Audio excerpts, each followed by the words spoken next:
The year was 1944, and the world was embroiled in the chaos of World War II. The temperature on this particular day, June 6th, was a brisk 55 degrees Fahrenheit, with a gentle mist rolling in off the English Channel. The air was filled with the sweet scent of salt water and the acrid smell of gunpowder, as the Allied forces prepared to launch the largest amphibious assault in history. The smell of freshly cut grass and the earthy aroma of damp soil wafted through the air, mingling with the smell of diesel fuel and the metallic tang of machinery. In the early morning hours, the Allied forces, comprising of American, British, Canadian, and French troops, were assembled on the decks of an armada of ships, waiting for the signal to disembark. The ships, a mix of destroyers, cruisers, and landing craft, were anchored off the coast of Normandy, their guns at the ready. The American troops were equipped with the M1 Garand rifle, a .306 caliber semi-automatic rifle that was renowned for its accuracy and reliability. The British troops, on the other hand, were armed with the Lee Enfield No. 4 MKI rifle, a .303 caliber bolt-action rifle that was highly regarded for its durability and range.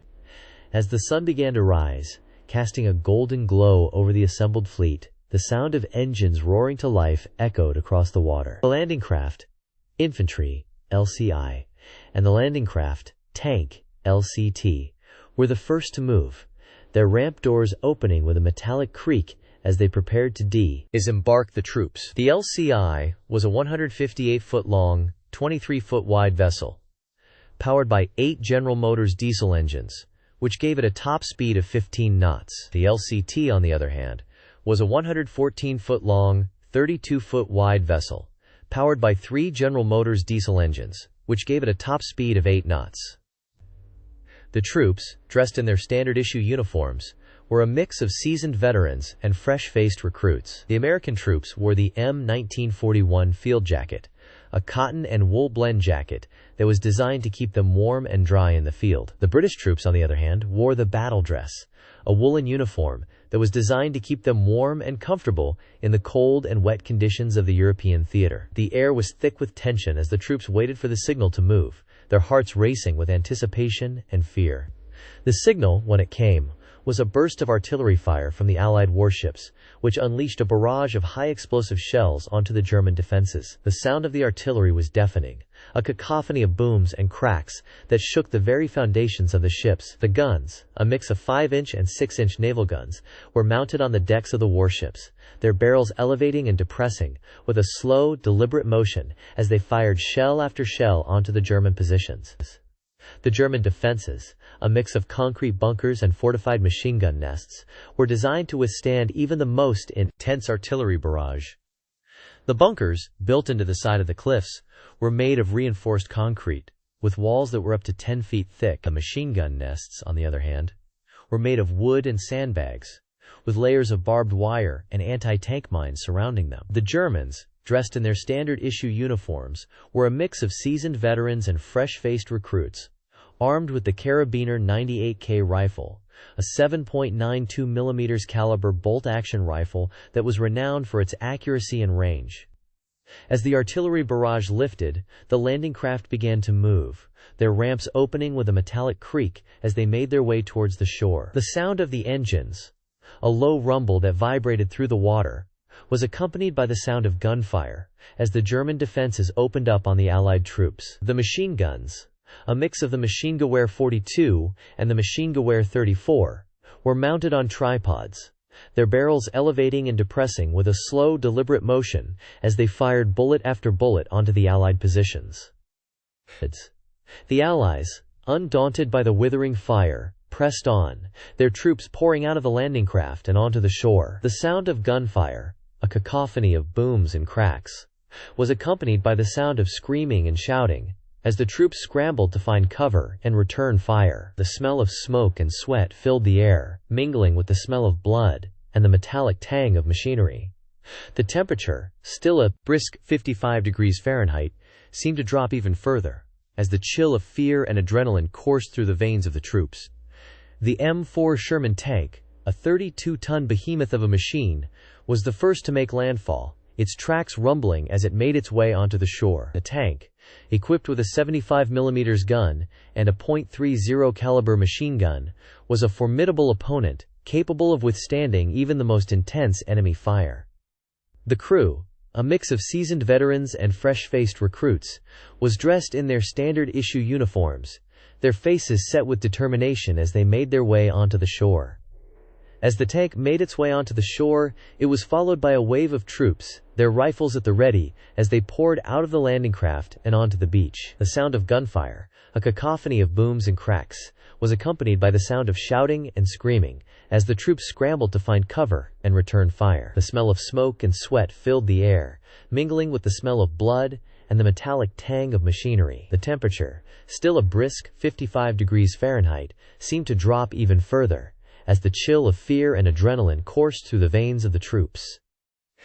The beach, a stretch of sandy shoreline that was lined with cliffs and fortified machine gun nests, was a killing zone, a place where the unwary and the unprepared could easily become casualties. The cliffs, which towered above the beach, were made of limestone and sand, their faces pockmarked with holes and crevices. The machine gun nests, which were scattered along the beach, were made of wood and sandbags, with layers of barbed wire and anti-tank mines surrounding them. The Germans, dressed in their standard-issue uniforms, were a mix of seasoned veterans and fresh-faced recruits, armed with the Carabiner 98K rifle and the Maschinengewehr 42 machine guns. As the troops made their way onto the beach, they were met with a hail of gunfire, a withering barrage of bullets that seemed to come from everywhere and nowhere at the same time. The sound of the gunfire, a cacophony of booms and cracks, was accompanied by the sound of shouting and screaming as the troops scrambled to find cover and return fire. The smell of smoke and sweat filled the air, mingling with the smell of blood and the metallic tang of machinery. The temperature, still a brisk 55 degrees Fahrenheit, seemed to drop even further, as the chill of fear and adrenaline coursed through the veins of the troops. The M1 Garand rifle, a .306 caliber semi-automatic rifle that was renowned for its accuracy and reliability, was the primary weapon of the American troops. The rifle, which was equipped with an 8-round clip, was capable of firing 30 rounds per minute, making it a formidable opponent on the battlefield. The Lee Enfield No. 4 MKI rifle, a .303 caliber bolt-action rifle that was highly regarded for its durability and range, was the primary weapon of the British troops. The rifle, which was equipped with a 10-round magazine, was capable of firing 20 rounds per minute, making it a highly effective weapon on the battlefield. As the battle raged on, the sound of gunfire and explosions filled the air, a cacophony of booms and cracks that seemed to shake the very foundations of the earth. The smell of smoke and sweat filled the air, mingling with the smell of blood and the metallic tang of machinery. The temperature, still a brisk 55 degrees Fahrenheit, seemed to drop even further, as the chill of fear and adrenaline coursed through the veins of the troops. The beach, a stretch of sandy shoreline that was lined with cliffs and fortified machine gun nests, was a killing zone, a place where the unwary and the unprepared could easily become casualties. The Germans, dressed in their standard-issue uniforms, were a mix of seasoned veterans and fresh-faced recruits, armed with the Carabiner 98K rifle and the Maschinengewehr 42 machine gun. The Carabiner 98K, a 7.92mm caliber bolt-action rifle that was renowned for its accuracy and range, was the primary weapon of the German infantry. The Maschinengewehr 42, a 7.92mm caliber machine gun that was highly regarded for its durability and range, was the primary weapon of the German machine gunners. The Germans, who were dug in behind their fortified machine gun nests, were a formidable opponent, capable of withstanding even the most intense Allied bombardment.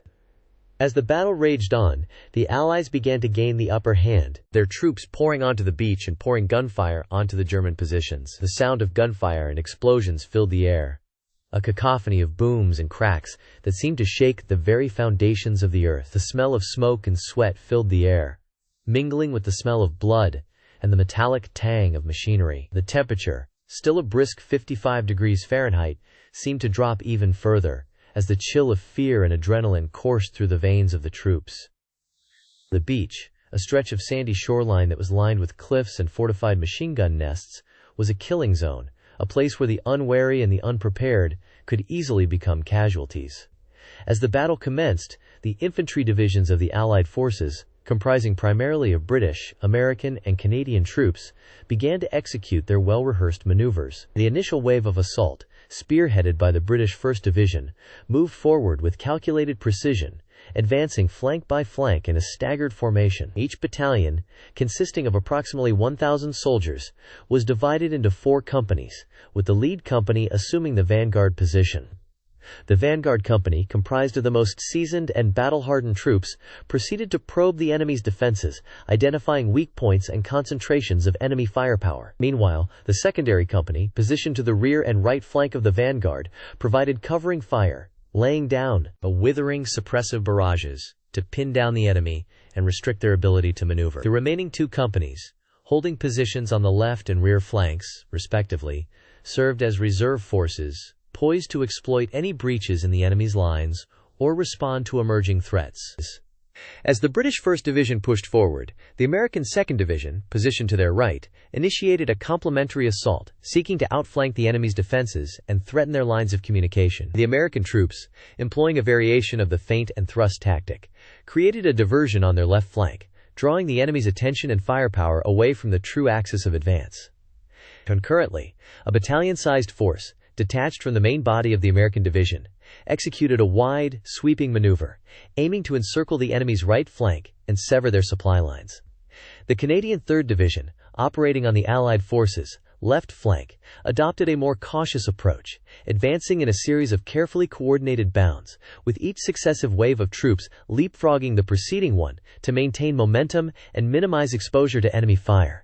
The Canadians' incremental progress allowed them to methodically clear enemy strongpoints, exploiting the cover and concealment afforded by the terrain to minimize casualties and accumulation of fatigue. Throughout the battle, the artillery components of the Allied forces played a crucial role, delivering sustained and accurate supporting fire to facilitate the infantry's advance. The British and American gunners, proficient in the employment of predictive fire control techniques, precisely targeted enemy positions, adjusting their aim in real time to compensate for the effects of wind, terrain, and target movement. The Canadian artillery, meanwhile, focused on delivering deep, suppressive fire, aiming to interdict enemy reinforcements and logistics, thereby weakening their ability to respond effectively to the Allied assault. The intricate ballet of troop movements and supporting firepower allowed the Allied forces to gradually gain the upper hand, as they began to erode the enemy's defensive posture and undermine their will to resist. However, the enemy, far from being vanquished, continued to wage a determined and resourceful defense, leveraging their knowledge of the terrain and the lessons learned from previous encounters with the Allied forces to adapt and evolve their tactics. As the battle raged on, the outcome hung precariously in the balance, with both sides trading blows and neither able to gain a decisive advantage. The enemy's resistance, though ultimately doomed to fail, served to underscore the complexity and nuance of modern warfare, where the interplay between tactical acumen, technological superiority, and sheer force of will could frequently prove decisive. As the Allied forces persevered, driven by their collective resolve to prevail, the enemy's defense began to exhibit signs of strain, their lines growing increasingly tenuous as the cumulative effects of the Allied onslaught began to take its toll. The battle, now a maelstrom of clashing steel and screaming engines, had become a crucible, where only the most resilient and resourceful forces would ultimately emerge triumphant.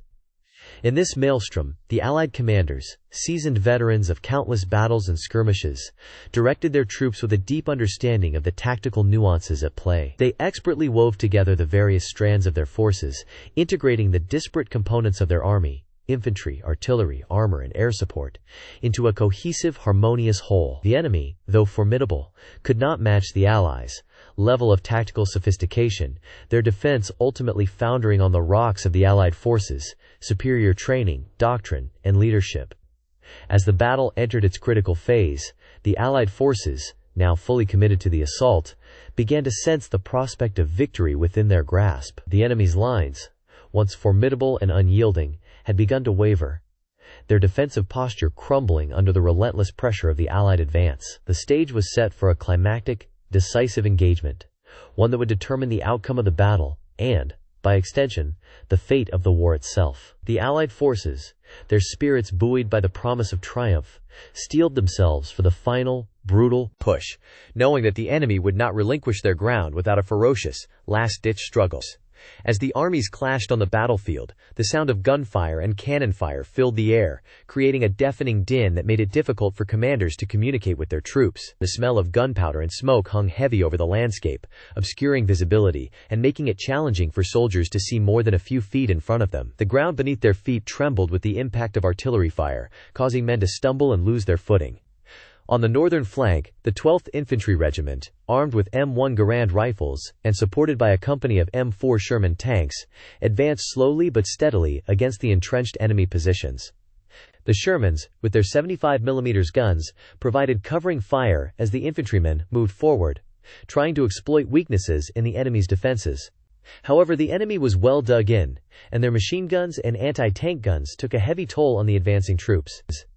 As the 12th Infantry Regiment pushed forward, they came under intense fire from a nest of enemy machine guns located in a nearby copse of trees. The guns, likely MG-42s, were capable of firing at a rate of 200 rounds per minute, and their bullets ripped through the air with a distinctive and terrifying sound. The American soldiers tried to take cover behind nearby rocks and trees, but the enemy gunners had carefully sighted in their positions, and the bullets seemed to be coming from all directions at once.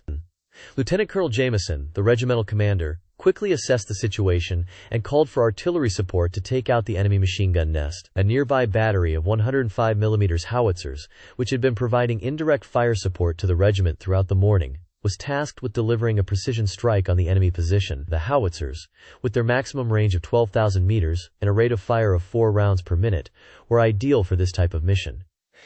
As the howitzers began to fire, the battlefield erupted into an even greater level of chaos. The shells screamed through the air, exploding with a deafening crash as they hit their targets. The enemy machine gun nest was quickly overwhelmed, and the guns fell silent as their crews were killed or wounded. However, the respite was short-lived, as the enemy quickly responded with a counter-barrage of their own artillery fire.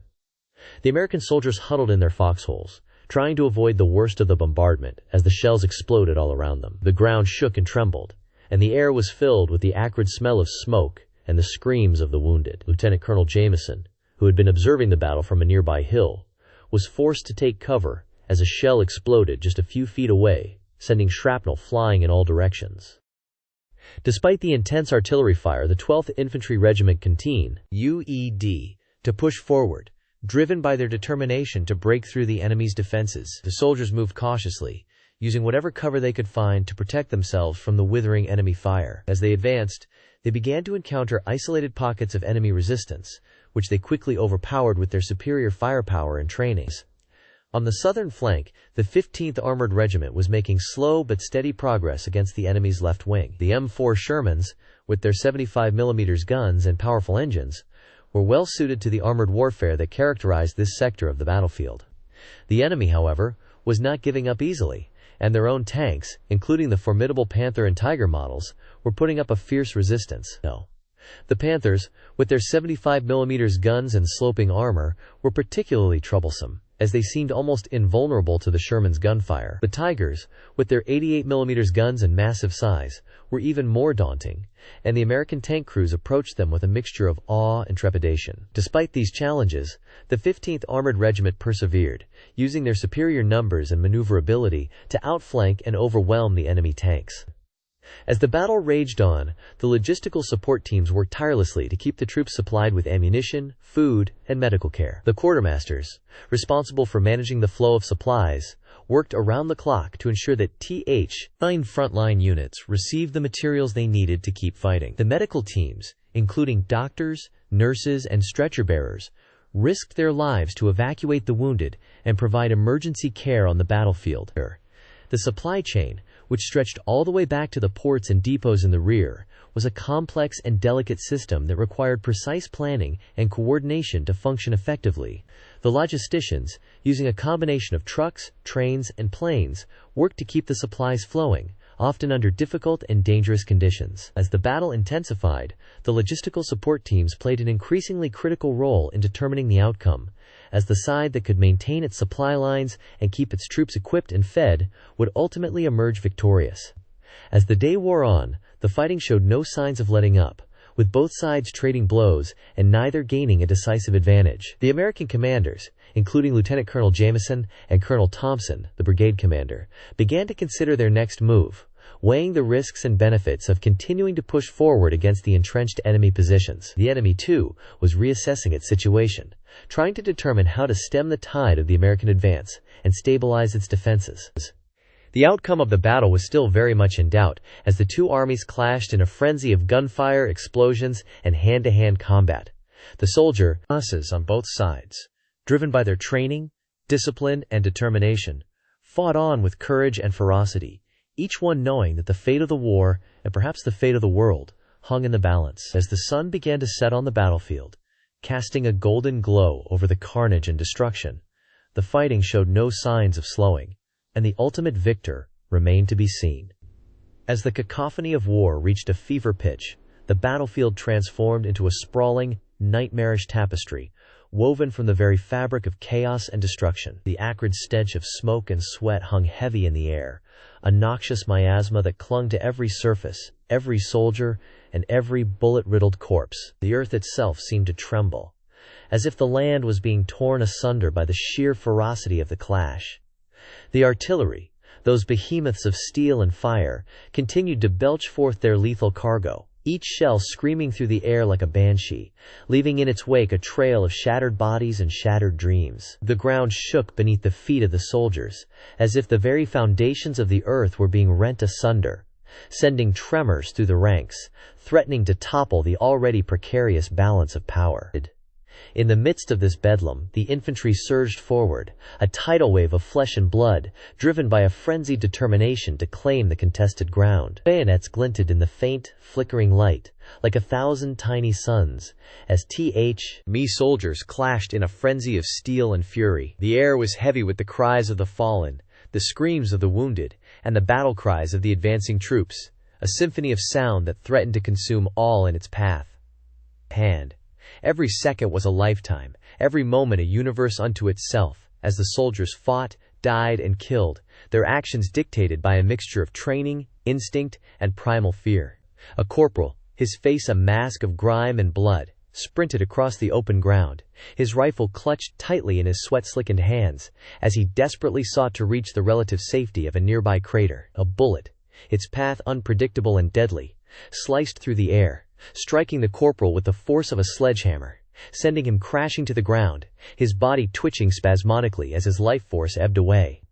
Nearby, a lieutenant, his eyes blazing with a fierce, almost feral intensity, rallied his troops, his voice rising above the din of battle as he urged them onward, into the very jaws of hell. His words, a potent mixture of inspiration and desperation, galvanized the soldiers, imbuing them with a renewed sense of purpose, as they hurled themselves forward, a human wave, crashing against the enemy lines, seeking to shatter the defenses and claim the day. The enemy, however, was far from defeated, and they responded to the onslaught with a ferocity that was both beautiful and terrifying. A withering hail of bullets, a veritable storm of steel, swept across the battlefield, cutting down the advancing troops, sending them tumbling to the ground, their bodies broken, battered, and bleeding. The lieutenant, his voice still ringing out, fell to the ground, his legs shattered by a bullet, his vision blurring, as his life force began to slip away. In the midst of this carnage, a young soldier, barely out of his teens, found himself alone, separated from his unit, and adrift in a sea of chaos. His eyes wide with fear, his heart pounding in his chest, he stumbled forward, his rifle clutched tightly in his hands, as he desperately sought to find his place in the battle. A figure, looming in the distance, a monstrous apparition, emerged from the smoke, its face twisted into a grotesque mask of hatred as it raised its own rifle, taking aim at the young soldier. Time seemed to slow as the soldier waited, frozen in terror, for the inevitable bullet, his mind racing, his thoughts consumed by the crushing certainty of his own mortality. The figure, its finger tightening on the trigger, seemed to be savoring the moment, drawing out the suspense, as the soldier's life hung in the balance. And then, in an instant, the moment was shattered, as a nearby explosion, a deafening blast of sound and fury, sent the figure tumbling to the ground, its rifle flying from its grasp, as the soldier, seizing the opportunity, sprinted forward, his heart still racing, his senses reeling, but his determination renewed. The battle raged on, a seemingly endless maelstrom of chaos, as the soldiers, on both sides, fought with a frenzied intensity, their actions driven by a toxic mixture of fear, adrenaline, and desperation. Every second was a struggle, every moment a battle, as the combatants clashed, in a frenzy of bloodlust, their movements dictated by the primal urge to survive, to kill, and to conquer. The outcome was far from certain, as the tide of battle ebbed and flowed. Like a living, breathing creature, its twists and turns unpredictable, and its ultimate destination unknown. In this vortex of violence, the soldiers found themselves lost, their identities subsumed by the sheer ferocity of the clash, as they became mere extensions of their rifles, their bayonets, and their explosive ordnance. The world, once a complex, multifaceted tapestry, had been reduced to a simple, brutal equation: kill or be killed. Every second was a testament to this stark reality, as the soldiers fought, died, and killed. Their actions, a grim reminder of the horrors that humanity was capable of inflicting upon itself. The artillery, still pounding away, sent shells screaming through the air, their explosions rocking the ground, sending shock waves through the ranks, and threatening to shatter the already fractured remnants of the soldiers' sanity. The infantry, still surging forward, clashed in a frenzy of steel and fury, their movements driven by a maddening desire to claim the contested ground, to plant their flag, and to emerge victorious. The enemy, still resisting, fought with a ferocity that was both beautiful and terrifying. Their actions a testament to the enduring power of the human spirit, even in the face of overwhelming odds. As the battle raged on, the soldiers began to lose all sense of time, their minds numbed by the endless barrage of sound, the constant threat of death, and the crushing weight of their own exhaustion. The world, once a vibrant, living, breathing creature, had been reduced to a dull, gray, and lifeless thing, a mere backdrop for the carnage that was unfolding. The soldiers, once human beings, with hopes, fears, and dreams, had been transformed into mere automatons, their actions dictated by a toxic mixture of training, instinct, and primal fears. In this desolate, post-apocalyptic landscape, the soldiers fought on, driven by a maddening desire to survive, to kill, and to conquer. Every second was a struggle, every moment a battle, as they clashed in a frenzy of bloodlust, their movements dictated by the primal urge to endure. The outcome was far from certain, as the tide of battle ebbed and flowed, like a living, breathing creature, its twists and turns unpredictable, and its ultimate destination unknown. The soldiers, lost in this vortex of violence, could only stumble forward, their rifles clutched tightly in their hands, as they desperately sought to find their place in the battle, and to emerge victorious from the carnage that was unfolding. As the dust settled, the landscape before them was one of utter devastation. The ground was scorched, the air thick with the acrid smell of smoke and burned flesh. The once green fields were now nothing but a barren expanse of charred earth, littered with the twisted wreckage of what was left of the enemy's defenses. The silence was oppressive, punctuated only by the groans of the wounded and the occasional cough of a survivor struggling to clear their lungs of the noxious fumes. The casualty reports began to filter in, each one a grim reminder of the terrible cost of the battle. The numbers were staggering. Over 3,000 enemy soldiers killed or wounded, with countless more fled in terror. But the true horror was the state of the fallen. Many had been incinerated, their bodies reduced to nothing more than smoldering husks. Others had been blown apart, their limbs torn asunder by the relentless barrage of artillery fire. The survivors stumbled through the wreckage, shell-shocked and dazed, their eyes vacant as they struggled to comprehend the scale of the destruction. Among the survivors was a young soldier named Jenkins. He had been lucky, managing to find cover behind a nearby boulder just as the artillery fire reached its crescendo. Now, as he emerged from his makeshift shelter, he was met with a sight that would haunt him for the rest of his days. His best friend, a fellow soldier named Thompson, lay nearby, his body ravaged by shrapnel. Jenkins stumbled forward, his eyes streaming with tears as he fell to his knees beside his friend's lifeless body. He cradled Thompson's head in his lap, gently stroking his hair as he whispered a silent prayer. Nearby, a medic named Rodriguez worked tirelessly to tend to the wounded. She moved with a quiet efficiency, her hands moving swiftly as she bound wounds and administered what little morphine they had. But despite her best efforts, the sheer scale of the carnage was overwhelming. She worked in a daze, her mind numbed by the constant stream of horrors that lay before her. A young soldier, no more than 20 years old, lay on the ground, his leg torn apart by a shell fragment. Rodriguez knew that he wouldn't survive, but she worked to make him comfortable, her hands moving with a quiet tenderness as she injected him with a final dose of morphine. As the day wore on, the full extent of the devastation became clear. The enemy's defenses had been breached, their lines shattered by the relentless barrage of artillery fire. But at what cost? The fields were littered with the bodies of the dead and the dying, the air thick with the stench of death. The survivors stumbled through the wreckage, their eyes vacant, their minds reeling from the horrors they had witnessed. In the midst of this chaos, a small group of soldiers managed to find a sense of purpose. They worked together, moving through the wreckage to search for any survivors who might still be trapped beneath the rubble. It was a perilous task, the ground treacherous with hidden dangers. But they worked with a quiet determination, their hearts driven by a sense of duty and compassion. As the sun began to set, casting a golden glow over the devastated landscape, the soldiers finally stumbled upon a small group of survivors. They were huddled together, their faces etched with fear and exhaustion. The soldiers moved swiftly, working to free the trapped men from the wreckage. It was a slow and painstaking process, but eventually, they managed to extricate the survivors, pulling them to safety just as the sun dipped below the horizon.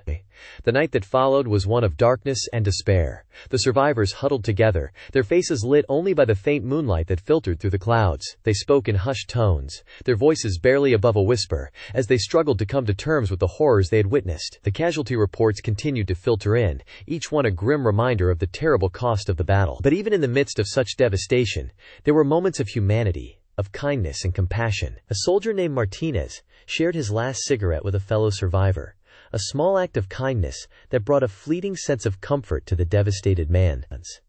As the night wore on, the survivors began to stir, their bodies stiff and sore from the day's exertions. They moved slowly, their eyes scanning the darkness for any sign of danger. But for now at least, they were safe. The enemy had been defeated, their defenses breached. The survivors had endured the unimaginable, and had emerged, scarred and battered, but alive. They knew that the days ahead would be difficult, that the road to recovery would be long and arduous. But for now, they could take comfort in the simple fact that they had survived, that they had made it through the worst of it. And as they settled in for the long, dark night ahead, they knew that they would face whatever came next, together, as brothers in arms. As we conclude our journey through the labyrinth of military history, it is essential to examine the long-term geopolitical impact of the conflicts we have analyzed. The aftershocks of war can be felt for generations, shaping the destinies of nations and influencing the trajectory of global events. The world we live in today is, in many ways, a product of the military struggles of the past. The rise and fall of empires, the emergence of new world powers, and the redrawing of national borders have all been influenced by the outcome of wars. The Treaty of Versailles, which ended World War I, imposed harsh penalties on Germany, contributing to the country's economic instability and creating a fertile ground for the rise of Nazi ideology. The consequences of this treaty are still debated among historians, with some arguing that it contributed to the outbreak of World War II.